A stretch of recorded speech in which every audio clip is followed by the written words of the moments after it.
네, 이어지는 시간은 허반석의 작전 리포트 시간입니다. 허반석 전문위원 모시겠습니다. 어서 오세요. 네, 안녕하세요. 네, 반갑습니다. 자, 주말 지내고 다시 월요일장이 돌아왔습니다. 이번 주부터 새로운 리포트를 또 분석해 봐야겠죠? 오늘의 업종 바로 확인해 보시죠. 네, 오늘의 업종은 바로 음식료 업종입니다. 경기 방어주 그리고 가격 전가력이라고 적혀 있습니다.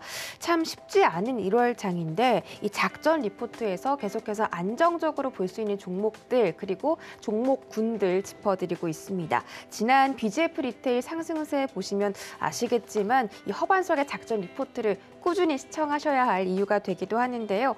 이번 주 음식료 업종도 얼마나 전망이 좀 긍정적인지 기대가 됩니다. 자, 바로 짚어주시죠. 네, 이번 주는 음식료 섹터를 주제로 선정을 했습니다. 경기 방어주이면서도 그리고 원자재 가격 상승에 따라서 지난해 3분기부터 가격 상승에 대한 것들을 결정을 하고 거기에 대한 효과가 4분기부터 하나하나 좀 발현되는 시기가 음식료 섹터에서 시작되었다라는 점들을 감안해 볼 때 좀 증시가 어렵고 이럴 때 경기 방어주 그리고 음식료 섹터는 가격 전가력이 있는 섹터이기 때문에 우리가 금리 상승기에 조금 눈여겨볼 만한 섹터로 구분될 수 있겠다라는 말씀을 드리면서 1월 19일 키움증권에서 발간된 리포트를 중심으로 음식료 섹터 좀 말씀을 드리려고 합니다. 쉽지 않은 시장이 1월 지속되고 있습니다. 배당락 차익부터 시작을 해서 대형 공모주 청약까지 그리고 이런저런 사건들이 굉장히 최근 많이 일어나고 있습니다.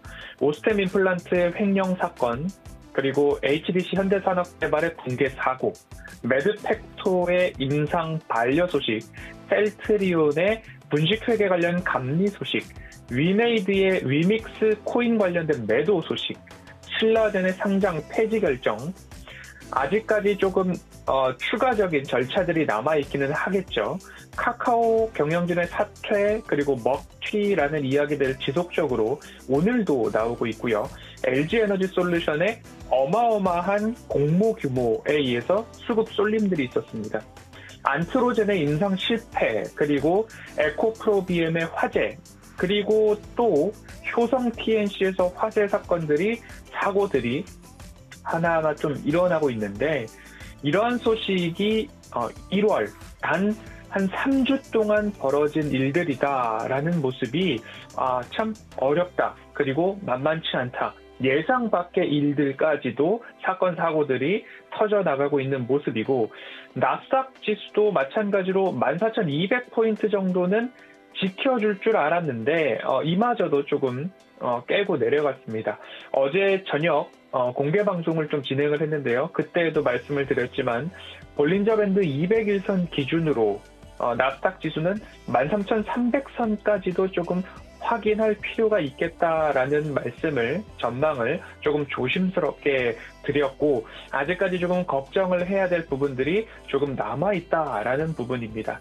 22일 외국인 수급을 한번 좀 살펴보았습일 22일 지난 금요일 외국인 수급을 보니까 어떤 일이 있었느냐를 좀 볼 수 있을 것 같습니다.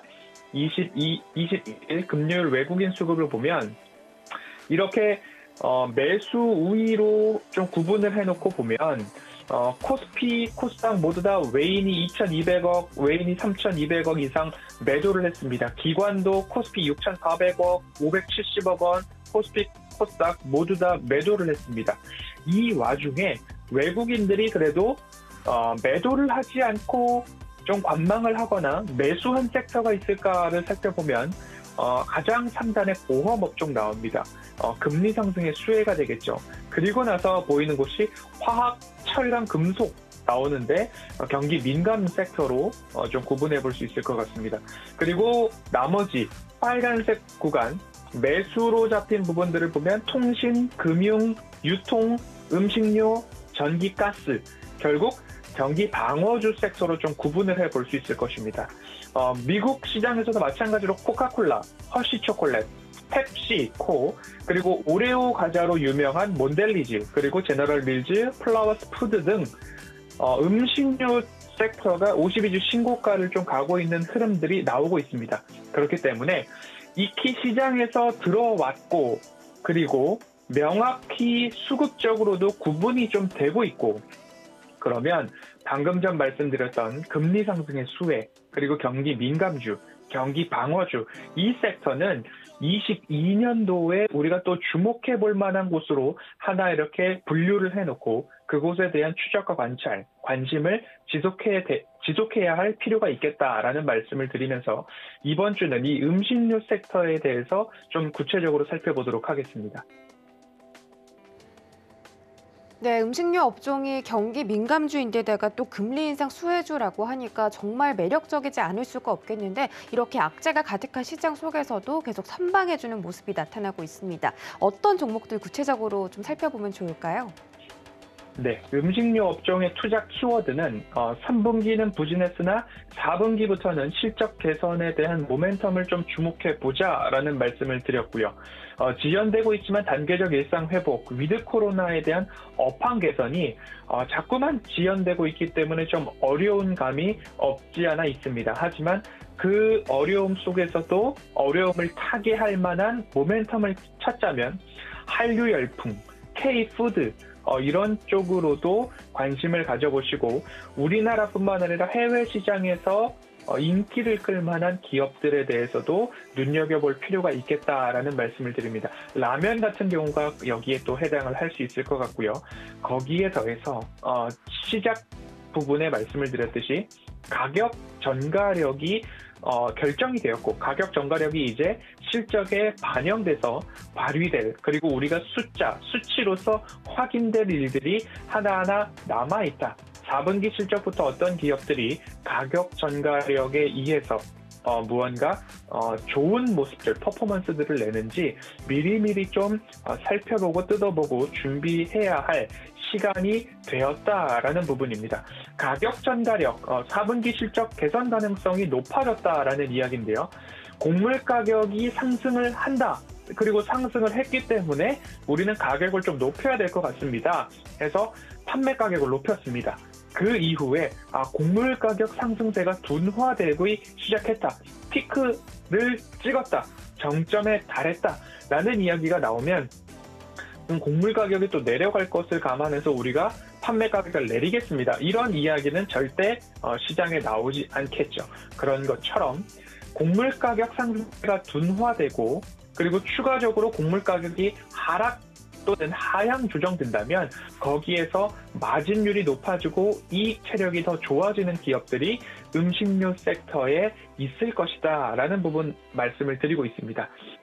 주요 업체들 빠르게 서머리만 먼저 한다면 롯데칠성 4분기 실적 시장 기대치 상회할 전망이다라는 이야기들 나오고 있고요. 영업일수 증가, 롯데칠성은 가정용 채널 중심의 주류 수요가 매력적인 이익의 포인트가 될 수 있을 것 같고요. 음료 평균 판매 단가 상승, 여기에 P와 Q, 판매량 모두 다 증가할 수 있겠다라는 이야기가 나오고 있고요. 여기에 반해서 화이트진로 같은 경우에는 업소용 매출이 높은 기업이다.